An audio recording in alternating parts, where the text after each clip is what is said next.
Hello and welcome. I'm Goblin, and since it is currently November, the topic for tonight will be gnomes. Get it? Gnome-vember. Gnomes are kind of a difficult being to pin down. Do they fall into a subcategorization of fairies, or are they a separate nature-dwelling or household spirit? What does a gnome look like? Most people, including myself, would probably picture a garden gnome, but you'll see from the stories read that the description can vary on what people will identify or term as gnomes. Where do they live? In houses? Gardens? Underground? All of the above. Are they benevolent, rosy-cheeked, and red-capped? Or are they dangerous? We'll see what we can discover through personal experiences and a bit of folklore. I'll be reading first-hand encounters with gnomes from a variety of sources, mostly the Fairy Census, but also a few others.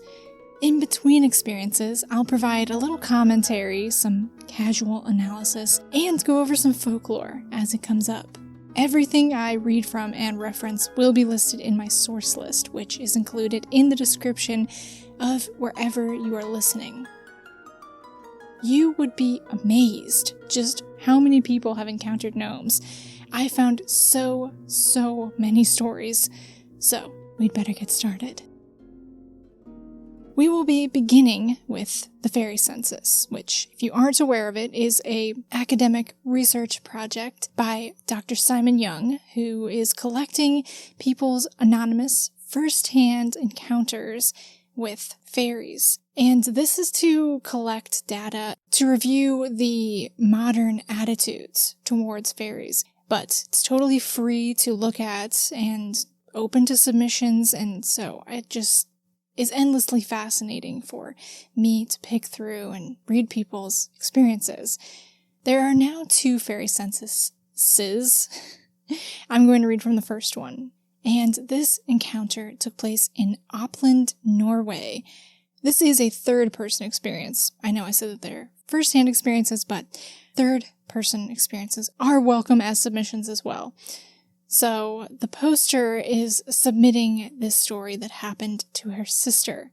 This occurred in the 1990s when the witness was in her 30s. The time was between noon and 3 p.m.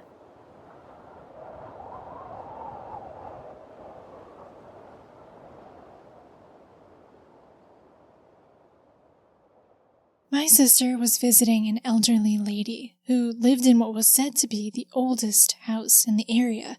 It was over 170 years old. The lady my sister was visiting showed her into the lounge, which was a very pleasant and sunny room with windows on both sides. The elderly lady went off to make coffee, leaving my sister alone in the room. A movement in the doorway caught my sister's eye, and as she looked, she was amazed to see a diminutive figure dressed in leggings, a jacket, and a hat, which rose into a soft and floppy point. All the clothes were in bright colors, sky blue, fire engine red, and yellow, or maybe it was green. I can't remember the details. The figure had a face which my sister described as male, deeply tanned and wrinkled, and with bright and intelligent black button-like eyes. I don't remember if she mentioned a beard.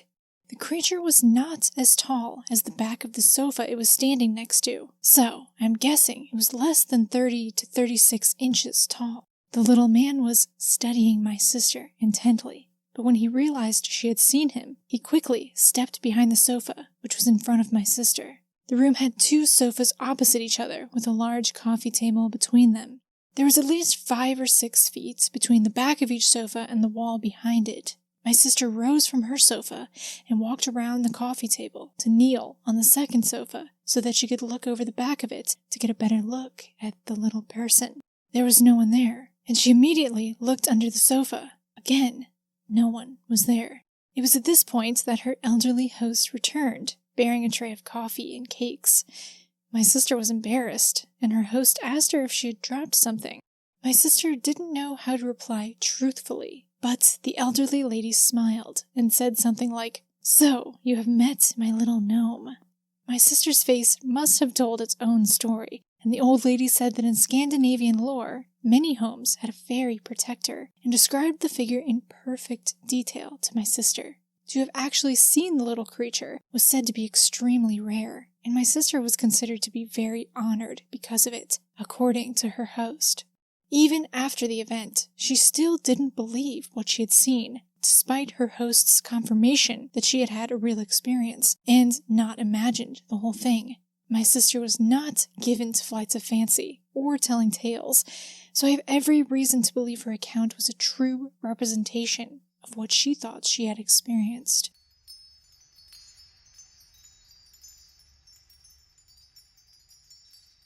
Love that story. Great way to start off. It's also a great jumping off point because it took place in Norway, which is a Scandinavian country. If you're like me, when you think of a gnome, you probably picture a garden gnome, and this image comes from the gnomes of Scandinavian folklore, which are called nisse or tomte in Norwegian. They pretty much fit the description of the being that was seen in the story we read. Stout little men with pointed red hats, white or gray beards, and wrinkled, weathered skin. I'm going to read a few bits from a book by Tor Åge Bringsvard called Phantoms and Fairies from Norwegian Folklore. At first, the descriptions given of the nisse are quite familiar and expected. Quote, "The nisse is a spirit that lives on the farm and helps the farmer with work. He is thought of as a tiny fellow clad in gray, with a gray or white beard and a little red cap on his head." A little further on in the book, the descriptions become a little more odd. Quote, "His eyes glitter, and his whole body is covered in hair. He has no thumbs. He often resembles a little round ball of yarn." And that in some places the nisse was, quote, "so tiny that he had trouble crossing the threshold." End quote. Even stranger, though, is an excerpt included that seems to be some sort of report of a nisse corpse that was found in Norway, although unfortunately it has no source. It says, quote, "On Bertoa, an island near Halden, a dead nisse was found many years ago. And then, of course, there was a chance of seeing just what kind of a strange creature this was. On closer inspection, it turned out that the nisse was a kind of animal with a red comb, almost like a coxcomb.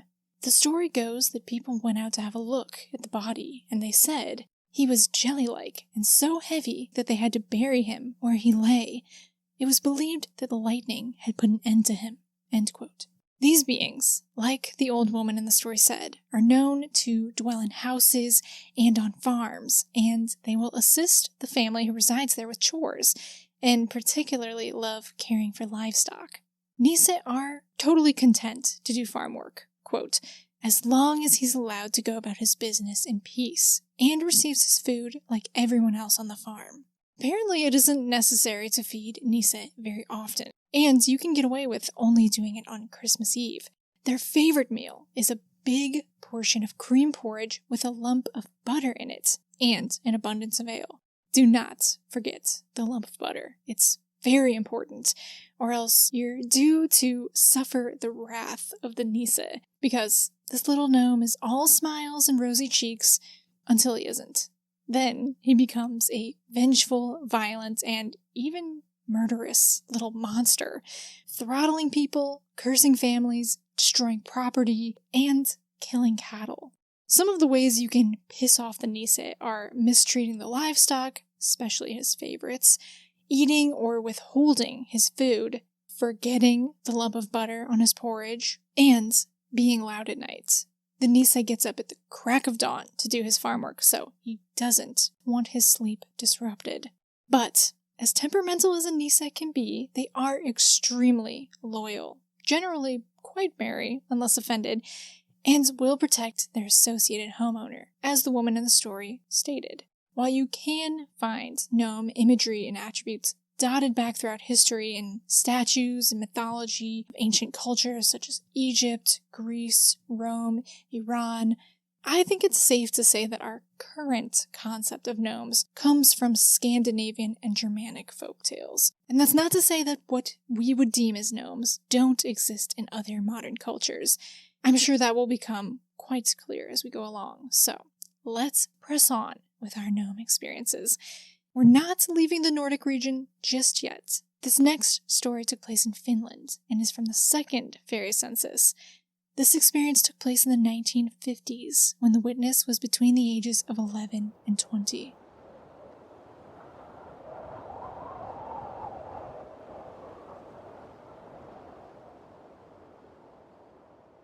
My late aunt was able to see fairies, gnomes, and other supernatural beings at will.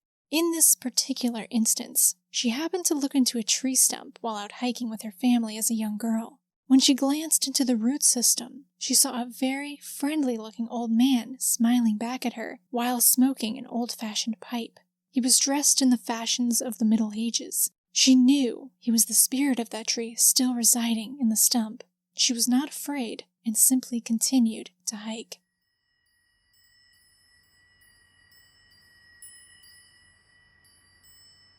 Ooh, I bet this person's fairy seer aunt has a ton of great stories. So, the Nisse are a pretty similar version of that creature. Pretty much exists in all of the Nordic countries' folklore, just with a variation on the name depending on the language. And they are usually known to smoke a pipe, so that's not surprising. The Finnish name for this type of creature is a tontu, and as well as dwelling underground and apparently in trees, they were also known as a household spirit. Uno Holmberg writes in his volume on Finno-Ugric mythology, quote, "In some districts, a special clean room was furnished for the tontu. The room had to contain a table laid with untouched food, which was renewed a few times each week. With the exception of the person who looked after the food, no one was allowed to live in this room. The tontu was wished a good morning in the mornings, and in the evenings, when the fires were lit there, the tontu was begged to keep an eye on them and wished good night. He appeared sometimes in gray clothes and wearing a gray hat on his head. Porridge and milk were offered up to him behind the fireplace." So, as you can see, they're pretty similar to the Nisse.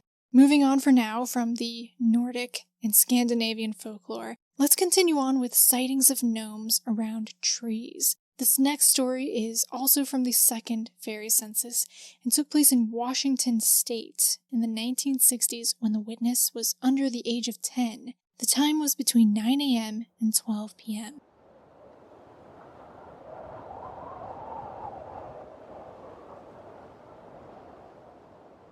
I was about 5 years old. It was late summer. My grandfather and I were walking in a neighbor's woods across the street from his place, just off their country driveway at the bottom of a large wooded hill. Grandpa was talking to the neighbor on the road, and I wandered off a little way on my own across a bright, grassy field. There was a very large maple tree at the bottom of the hill. I walked into the shade beneath it as the day was quite warm, and I met a little man. He was about 3 feet tall, rotund, had a long white beard, a ruddy, smiling face, and was dressed in mustard yellow from head to toe, with boots and a tall hat with a wide brim and a flat top. I, being only 5, thought he was just another neighbor and said hello. He just smiled at me and gave me a nod with a wide, toothy grin. He had very sparkly, happy hazel eyes and took a long drag from a clay and wood pipe, similar to an old Bavarian style. I found him enchanting. We stood there for a minute or two, just enjoying the day in companionable silence, until Grandpa called for me. I waved at Grandpa and turned back to my new friend, but he was gone. I told Grandpa all about him and asked him if he knew the little fellow. He looked around to see if anyone was there, then laughed and said, "I'm afraid I don't. Sounds like you met an old elf." We went home and never spoke of it again. Years later, when I was 18 years old, I got a job chopping firewood and helping out another neighbor who lived at the top of the hill. He had a 5-year-old son, and one day I noticed he was drawing something interesting. My heart leapt into my mouth as I recognized the little yellow-clad man. I asked him who it was, and he told me, "It's the happy little man who lives at the bottom of the hill, under the big maple. I see him sometimes. He's nice." I laughed and said, "I've seen him too." I started to look around for him while I was working, but never saw him myself again. He looked like a jolly little gnome. It was a fairy, I feel sure. I felt the fairy I saw was kind of a guardian of that place and meant well.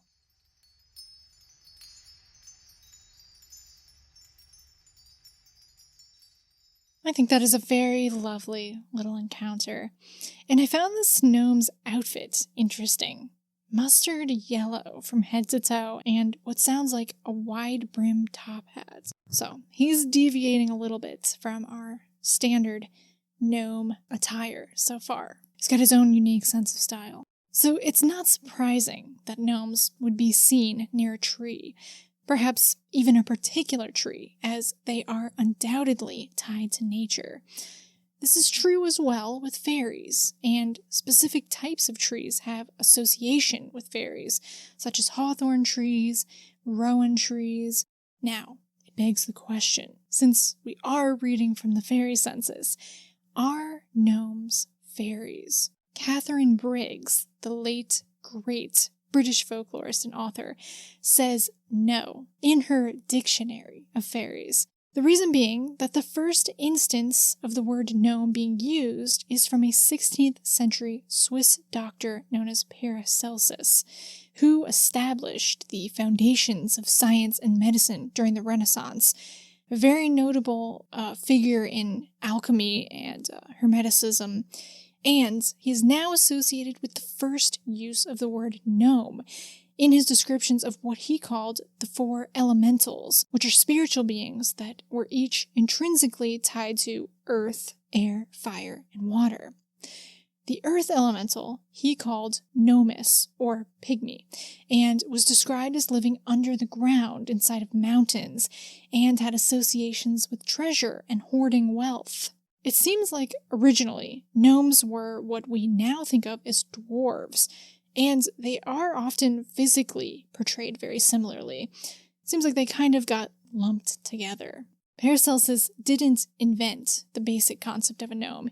He drew from existing stories and legends, as described in the introduction to Paracelsus' treatise on elementals, written by Henry E. Zygerist. Quote, Paracelsus, who on his wanderings visited many mines and worked in them, must have heard folk tales that inspired him to propound such an interpretation. Mines were always considered places of a special kind. Many writers on mining mention the spirits that inhabit the mines and threaten the workers' lives. And many superstitions connected with mining have survived to our day.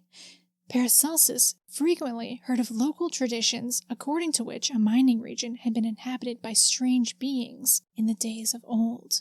End quote. He's also now credited with inventing the word gnome, which is probably derived from the Greek word gnomes, meaning earth dweller. Although I must note the phonetic similarities to the word gnosis, meaning knowledge.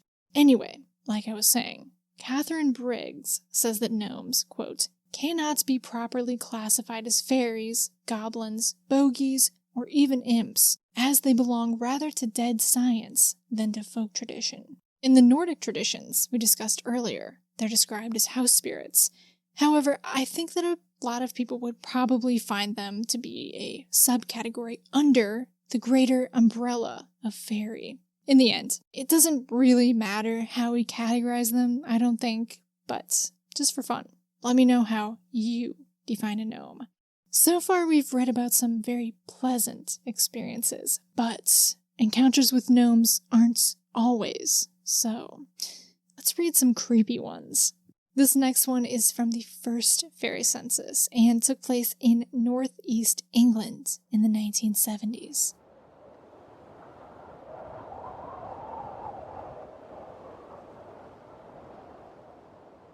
At the time I was, I think, around 5 to 6 years old, maybe a bit older. In my bedroom was a wooden playbox, which I was very afraid of.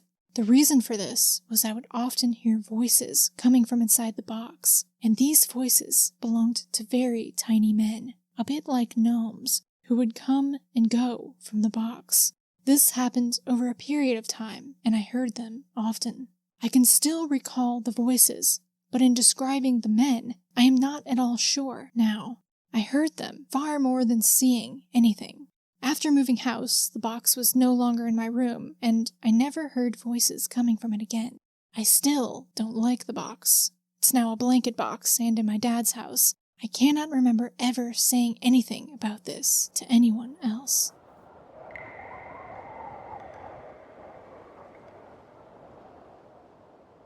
All right, so I am going to read some additional comments this witness made on their submission form for the Fairy Census. But first, I just have to comment about what a strange and unsettling experience that must have been. And they said at the end that they never told anyone about this in nearly 50 years. It makes you wonder how many people are just holding on to or possibly just shrugging off strange experiences that they've had. And that's one of the great things about the Fairy Census, to me, is that it gives people an opportunity to share these stories, and people like us to read them. It also helps that the census is anonymous, because I know that that helps some people tell their experiences. There's stories on here where people say, I couldn't tell this to anyone because of my job, people in my life, whatever it may be. So, as far as the description of the little people that inhabited this wooden box, the witness says, I really can't remember their appearance, apart from them being very small and gnome-like. This was the only time I've experienced anything resembling such a small entity. So, in my mind, as a child, gnomes were the nearest thing to explaining what was going on. I still think about what happened now and again, and I remember how scared I was, but they could have been something else. I don't know. I imagine it would have been incredibly scary, especially for a child. As far as fairies go, the witness says, I don't know whether I believe in them or not. I always think these kinds of answers are interesting when they come up in the Fairy Census, because, obviously, this person has taken the time to submit this experience to the Fairy Census, but then they say they aren't sure if they believe in fairies, but then in some sense they believe they've had a fairy experience, right? I'm sure they are just trying to make sense of an unexplainable event, and, like I said, I'm very grateful to be able to read their story, but I just think that these kinds of responses and remarks are fascinating. Finally, they say, I did have a number of encounters with the paranormal as a child/teenager, and even the odd one now. I would tell my mom when I was little about people and places that I couldn't have known, a bit like past life experiences, I guess. This was not a regular thing, just now and again. So, to me, I think of all of these experiences as being linked. This was probably in response to the question on the survey when you're submitting that says, what makes you think this was a fairy experience as opposed to a ghost, alien, angel, or something else? And this question opens up another fascinating aspect to the Fairy Census. The idea that the borders between different paranormal experiences are less and less clear and defined than some people might think, or that the terms separating them might imply. I feel like this type of thinking is becoming more commonplace, that the different phenomenon are maybe from the same source, or at least some of them overlap. I'm still not sure what I think myself, but it's the pondering on it that is endlessly entertaining to me, and not having the answers is really half the fun. All right, I'm going to stray away from the Fairy Census for now, but I think we'll be back. Next, let's read a report sent into the Phantoms and Monsters website. This was posted on November 3rd, 2024, and took place in 1990 near Cooperstown, New York. It was mid-spring, and a girlfriend and I decided to take a walk in the surrounding countryside. While we were taking a rest near a large outcropping of rocks, there was a humming sound coming from the nooks. My girlfriend stood and started walking toward the noise. Though it was late afternoon and we were in heavy tree cover, there was enough light to see into the rocks. As she got closer, she said that the sound was coming from inside one of the large boulders. I began to walk toward her in the boulder to listen for myself. We stood there for about 5 minutes when we noticed the boulder seemed to shimmer like water. We quickly stepped back as the shimmer grew and changed to a greenish hue. Then, suddenly, two small beings emerged from the shimmering portal. The beings walked toward us as we tried to move away, but we were paralyzed and unable to talk. These beings were about 3 feet in height and had green-colored clothes that looked like work overalls. The faces and body features were human-like, though I'd have to say more like human children, but with some adult features. They also had long blonde hair and very dark, large, round eyes. Their hands had 4 distinct fingers and were very rough textured. This incident occurred much earlier than the release of the film Lord of the Rings, but these beings reminded me of the hobbits. Sounds nuts, right? They took each of us by the hand and started pulling us toward the rock. We both quickly regained our ability to move and broke away from their grasp. As we ran down the hill, we could hear them running behind us. A minute or so into the chase, I felt something hit me on the back and realized one of the beings had thrown a stone at me. I stopped and looked back, but they were gone, though I could hear voices from a distance that sounded like there were more of these beings, and the sounds were getting louder. We continued to run until we reached the car, got in, and sped off. We had driven about a half-mile when a piece of tree branch came flying out of the woods and hit the side of the car. I looked up into the woods, but neither of us could see any sign of the beings. We were both shaking when we arrived home. We agreed not to tell anyone about the incident, though I think she may have mentioned it to a friend years after we went separate ways, because there was talk about little people in the surrounding woods. I never had another encounter with these beings, but I feel that they knew where I lived. One morning, I found a small pile of stones on my patio picnic table with a small, 4-fingered, muddy handprint beside it. I recently moved out of the area, but I still have a feeling they know where I am. Last week, I was leaving for work and walking to my car. When I got into the car, I noticed a reddish-colored, 4-fingered handprint on the windshield. I took a closer look and realized that the handprint was made in blood. That evening, while sitting in my office at home, I heard voices outside. I looked out the office window and caught a quick glance of something darting into the bushes next door. I continued to watch, but didn't notice anything further. I have no idea what is happening, though I do know that I am not imagining any of this.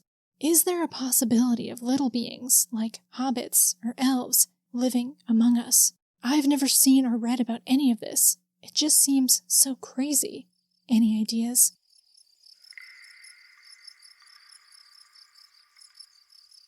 Well, that's a little different from our usual gnome fare.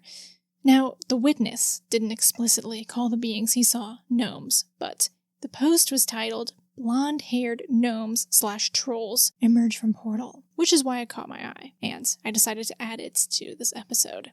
So this shimmery portal appeared on a boulder, and this kind of reminded me of Faroese folklore regarding elves, which they say live inside of rocks and boulders, but have whole great buildings and dwellings within what looks like ordinary boulders and rocks. It also seems like an abduction was about to take place when the gnomes, or whatever they were, tried to lead the witness and his girlfriend into the portal.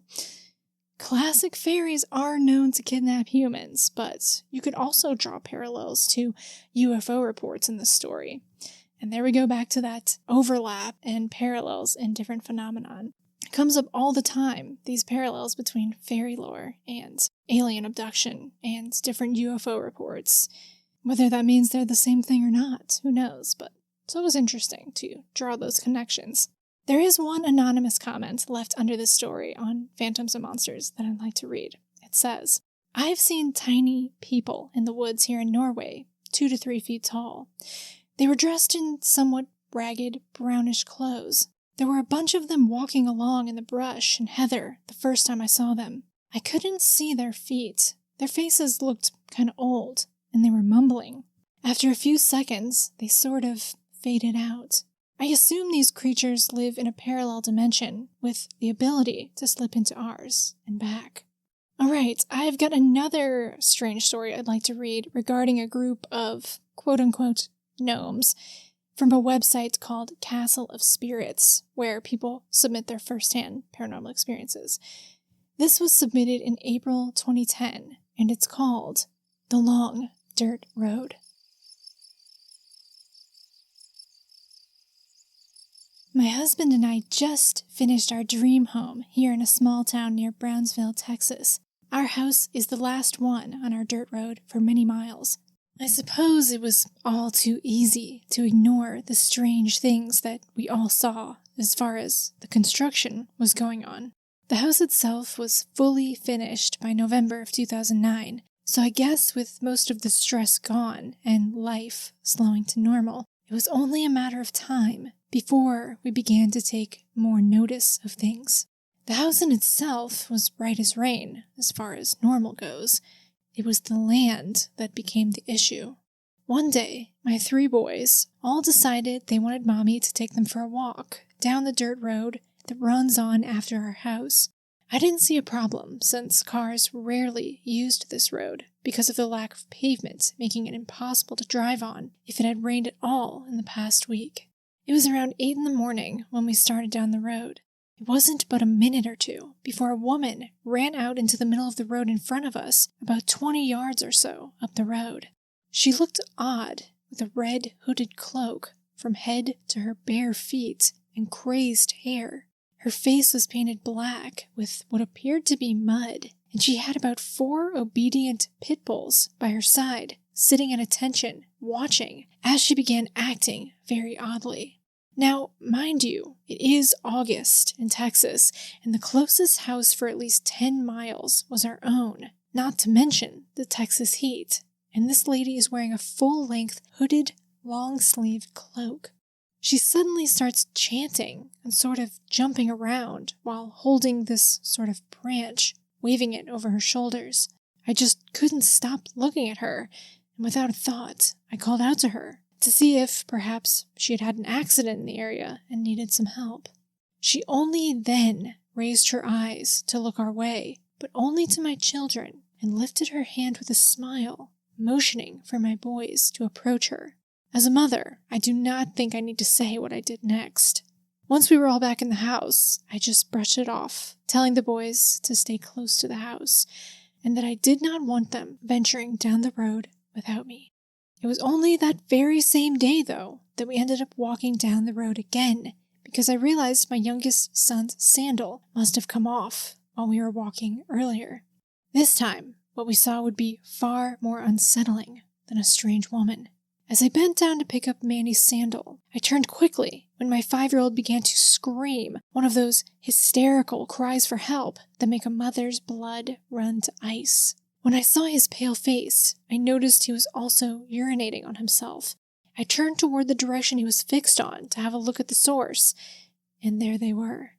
I would never believe this had I not been there, but sure enough, there, about 20 feet or so on the side of the road, were 4 small people, about 2.5 feet tall. One of them was about 2 feet at the most, and they were drinking from the puddles of water that collected during the last rainfall. Then I noticed another one, but he was much bigger than the 4 and wore all black. He seemed to be a sort of lookout or caregiver, as he did not participate in the splashing and drinking. The others were all dressed in white, handmade type clothing and wore hats that were pointy like a garden gnome. They were speaking and what appeared like playing, and the entire time not once did they look at us until the big one did.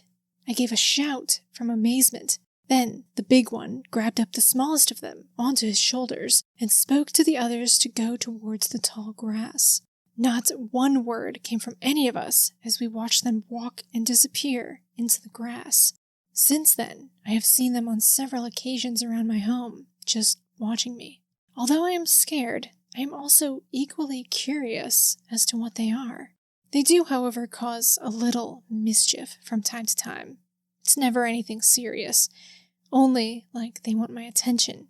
If anyone knows or has had a similar experience in this way, I would love to hear about it, if only for purposes of validation.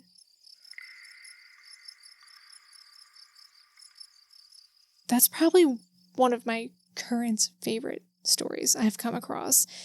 It just is so bizarre. All the different things. The strange woman in the red cloak with the mud on her face and these dogs. It kind of reminds me of one of my best friends. Her family owns property in a very rural part of our state, and it's on a land share, so there's kind of just a few different properties spread out, and they're all very rustic properties. There's no plumbing or anything. We used to go there a lot when we were in high school. She still goes there all the time, but I haven't been there in a while. But we used to go all the time in high school, and she said that one of the neighbors whose house we would pass when we're driving to go to her family's cabin was an older lady who lived by her house, but she had like a group of dogs, like 3 or 4 really big dogs. And she said that there was just kind of something off about this woman. She's just kind of a reclusive, strange woman with really, really long hair because she was afraid of scissors. I'm not sure how she came upon knowing that information about her, that she was afraid of scissors. And I remember one day as I was driving down to go to the cabin, and you have to drive really slow because this is just a dirt road through the forest. It's full of holes and it's very uneven. But in the woods, I saw the neighbor, the woman, walking through the woods with all these dogs at her side. She was walking just very slowly and calmly through the woods with this pack of big dogs. Very unsettling. But that's something I have an appreciation for as well. A strange, reclusive, witchy kind of woman. Those are my retirement goals. To be the strange, witchy woman in the woods. But I'll have cats instead of dogs. Anyway, so starts with the strange woman, and then there's these odd little beings who the witness doesn't really give too much of a description about them. Just they were small people. They didn't say that they looked different than a normal person except their height and their strange clothes. Very strange. I mean, so they seem to inhabit this area, which the witness and her family are new to. They just built a house there. And when there's construction or anything like that, any kind of deforestation or just disrupting land, that can be disruptive to the things that live on the land, whatever they may be. There's something a little spooky and a little creepy about that story, but nothing bad happens. She said that they cause a little mischief, but they don't seem to be dangerous. So, while we are deviating from our traditional garden variety gnome, let's read another account from the second Fairy Census. This one took place in California sometime between the year 2010 and 2020, when the witness was in their 20s.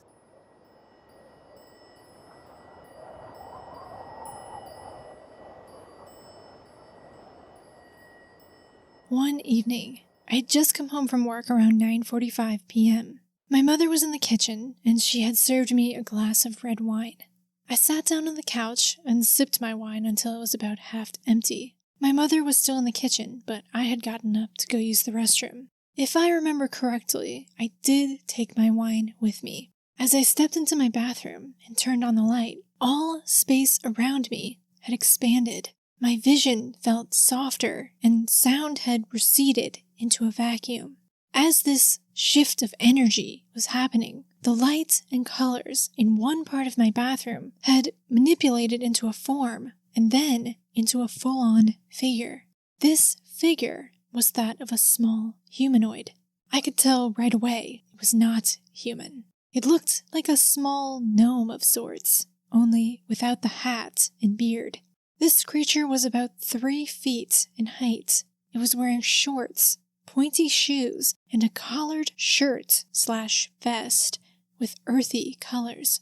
There was a small patch of blonde hair on its head, and it had abnormally big, droopy eyes, with a long, pointy nose, and a big, smiling mouth with spaced teeth. The arms and legs on this creature were long and lanky. However, its belly was big and plump. As I stood there, staring at it in shock, I was too surprised to make a sound. The creature smiled big at me, but once it saw my flabbergasted face, it began to frown, a big frown. It even looked like it was about to cry. I reached my hand out to tell it not to cry, but once I did, it had disappeared altogether. The portal-like energy had left me, and I came back to my reality. I must attest that my wine had not been laced with any drug or hallucinogen. My mother would never do that to me. Moreover, I had not even gotten through my entire glass of wine when I had this life-changing experience. After the encounter with the humanoid creature, I began to research the history and lore of fae beings. I eventually came to the conclusion that the little creature I saw in my bathroom could have been an earth elemental, brownie, or a type of house gnome. A part of me is reluctant to see these beings again, especially when the sun goes down. However, another part of me yearns to see another fae creature again. To be able to step into their world, even for a moment, is a magical privilege that should not be taken for granted. The creature was 3 feet in height, with lanky limbs and a big belly, abnormally big droopy eyes with a long pointy nose, big mouth, a small patch of blonde hair, and wrinkly. It was physical, vivid, detailed, and had resembled stories I had heard of fae and gnomes. I believe fairies are beings that live in a parallel or overlapping world from ours. They have abilities that exceed those of humans. I have had other fairy encounters when there was no alcohol or substances involved.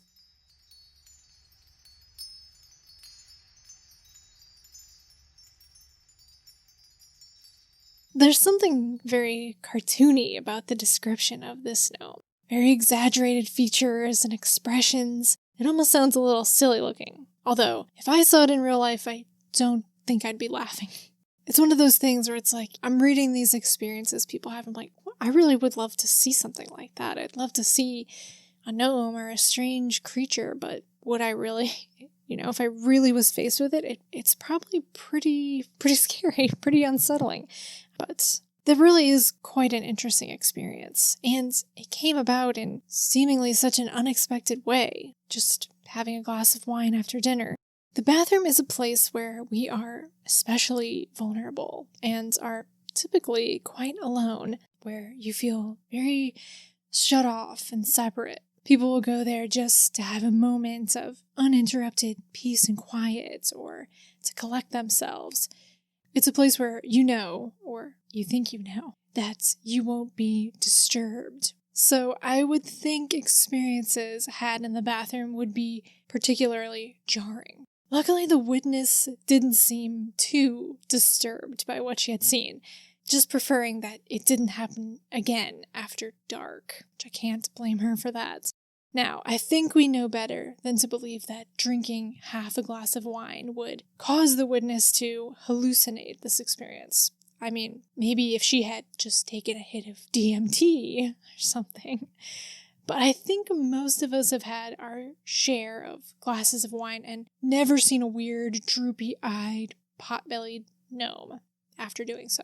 I would theorize, though, that maybe the modest amount of wine had caused the witness to maybe relax or let her guard down, maybe feel a little buzzed too. Be in a kind of altered state that would maybe open herself up to this type of experience, because so many of these experiences happen when the witness is in some kind of altered state, and that doesn't mean a drug-induced state. That can mean something as simple as driving home from work in a familiar route and you enter this meditative state, or if you're in a particular emotional state, you're very happy or very sad. There's all kinds of different things that trigger altered states, and it's most often when people are in some kind of altered state that these supernatural experiences happen.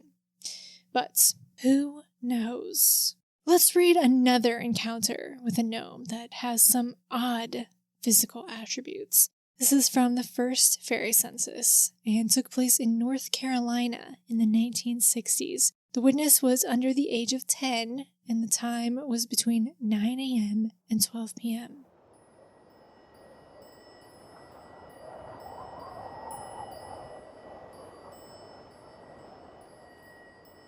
I was 5 or 6 years old and encountered a little red man at a tree stump.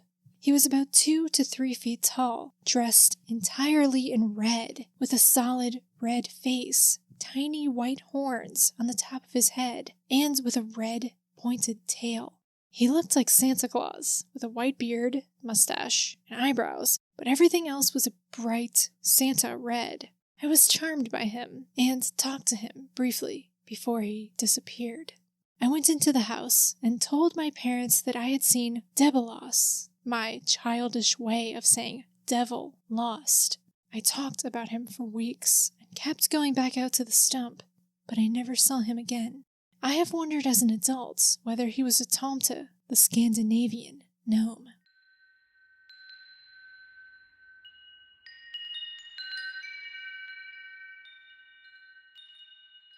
Wow, I find that report to be amazing. Little gnome devils. That's not something you hear about too much, although it's probably something you can pick up in a garden shop or a dollar store nowadays. I have read one other account that involved a little red devil, and I believe that was in a video called Haunted Hikes. If you're interested, it's a pretty good little story. There are a good deal of additional comments made by the witness in their report, so let's go over those. Despite the diabolical appearance of this little creature, the witness was not afraid. They reported their mood as extremely happy. That's another one of those altered states, you could argue. Although I don't even think children need to be in an altered state. They're just more open to that type of experience than adults are. Here's a reiteration of the creature's appearance. Gnomish, red skin and clothing, small white horns on head, white beard, mustache, and eyebrows, red tail with pointed tip, short and squat. He really did look like a little Santa Claus, except for the red skin, horns, and tail. I don't know why. I'm picturing like a little gnome in a skin-tight devil suit, but with a hole cut out for the face, basically so that the skin tone of the face is Caucasian and the rest of the body is red. But they did say that his face was red too. Everything was red, except for the white facial hair and little white horns. Very interesting. Kind of a gnome-devil hybrid. They also say, the gnome talked to me and said he was lost, but was now living in the stump. He may have said he used to live in the tree before it was cut down when the house was built. I believe fairies are nature spirits, elementals. Although the creature described himself as a devil, I was not afraid of him. He was happy and friendly, though sad about his tree having been cut down. Interesting. So they said the creature described himself as a devil. I wonder if that's something he said or just because of the way he was dressed that the witness says that. I wish we had a full transcript of this lovely conversation had between the young witness and the little gnome devil. Well, we've dipped into creepy, we've waded in weird. Let's circle on back to wholesome and heartwarming before we close out for the night. Here's one more story from the second Fairy Census. This one took place in Argentina in the 1960s, when the witness was between 11 and 20 years of age.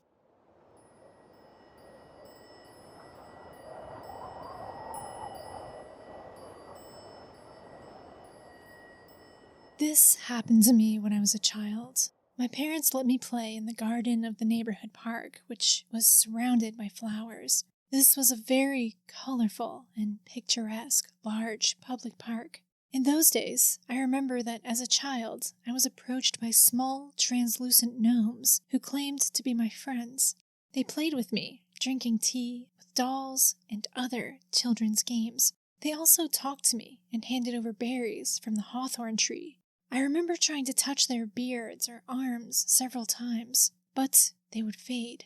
In the places where I touched, a slight sensation of static energy or something accompanied the touch. They had wrinkled faces, long noses, and ears. What I have most in mind are the eyes, which were very clear and large. A kind expression emanated from them, and it was extremely captivating. For many days they were my friends, and I shared mornings with them. They asked me not to forget them as I grew up, and that's how it was. Today I believe in these beings, and the experience marked me forever. This place is not known for this type of event. I didn't know anything about these creatures. I have turned to study the subject since I was a teenager, and I began to get a notion of what I saw at that time. Then I had many other experiences, but these were the most vivid and beautiful. Since then, I promised not to forget them and to spread the subject in my country, Argentina.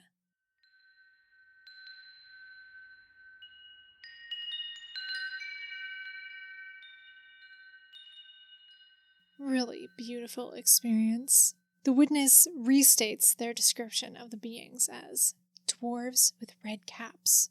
They were old men the size of a child, with long white beards, rustic hands, clear and sympathetic eyes. They were peaceful and friendly.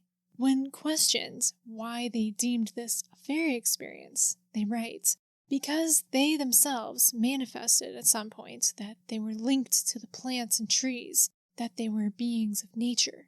Over the years, when I was older, I was able to find a relationship between what I saw and the phenomenon of fairies. I think it's safe to say that these gnomes did have a connection to the plants and trees. The witness would see them in a particularly floral section of their local park, and they noted that the gnomes would offer them berries from the hawthorn tree. Hawthorn trees are steeped in folklore, and there are many supernatural beliefs tied to them in different cultures. In Irish culture, these trees have a particular association with fairies. And to cut any part of a hawthorn tree is believed to enrage the fairies, and it is sure to result in some sort of tragedy befalling people in the location who cut the tree or on which the tree was cut. So, they're generally left alone in Ireland, at least people who still maintain these type of beliefs. There's another common legend that I'm sure a lot of people will know, that you should never eat any food offered to you by fairies, as they might contain an enchantment that would keep you from returning to your mortal life, trapping you in the realm of fairy. Despite the sinister superstitions regarding hawthorn trees and fairy proffered food, nothing bad seemed to befall the witness of this account, luckily. And they seemed quite happy with their encounters with the gnomes, even making friends with them. Finally, they remark, I believe that fairies exist and are beings that are part of a parallel reality, which, from time to time, interacts with our world, playing an important role in our evolutionary development. I find that closing statement to be very meaningful, that fairies play an important role in our evolutionary development, because folklore is an important part of the human timeline. In a modern setting, it has a connotation of being fake, that it's just old wives' tales, superstitions, allegory. But if you break down the word, folk means people, and lore has a lineage in a Germanic word meaning learn. Folklore is defined as the traditional beliefs, customs, and stories of a community passed through the generations by word of mouth. I feel like many people probably associate folklore with the past, old stories that are just that. They're just stories. But I don't think it has to be so. To me, the stories still carry weight, and I hope to continue the tradition of passing down these stories. That's one of the reasons I make these videos, so this is part of my effort in doing so, telling stories here by our virtual fireside. And with that, the embers are lying low in the hearth of that virtual fireside. So that is going to be all for tonight. I hope you enjoyed all the experiences in folklore we discussed. I really, really enjoyed putting this show together. I have a special appreciation and fondness for gnomes now. And there were so many more stories and topics I wanted to get to. There could easily be a part 2 and even 3, so I'll definitely be making a return to the realm of gnomes at some point. Hearing the variety of descriptions of creatures that people deem gnomes is so fascinating. You'll have to tell me, what is a gnome to you? What do you picture when you hear the word gnome? And have you seen a gnome? Definitely let me know if you've seen a gnome. Gnomes may be ever present in a commercial and decorative setting, and hopefully will always be in our folkloric history. But I'm open-minded that they truly live among us, most of the time hidden, but sometimes, just for a moment, in plain sight. I'll be back soon with creatures and stories, both charming and always strange. So, until next time, take care and good night.